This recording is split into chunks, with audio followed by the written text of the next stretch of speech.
This is the garage elevator at the Grant Tower in downtown Pittsburgh, Pennsylvania. This is an original 50s Westinghouse with the black buttons.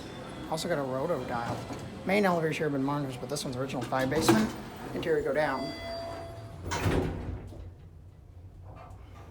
Allegheny Elevators has also filmed this elevator.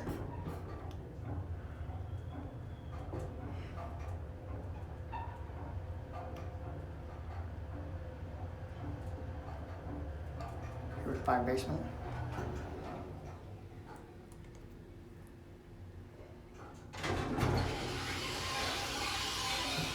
This is like the archives area. We'll go back up to the lobby, which is the least favorite button because it's weird.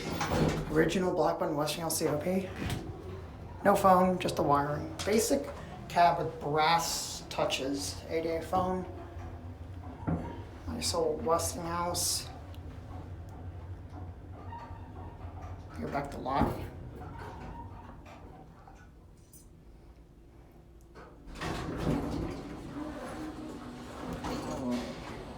I'm gonna go down to the basement. That's gonna be it.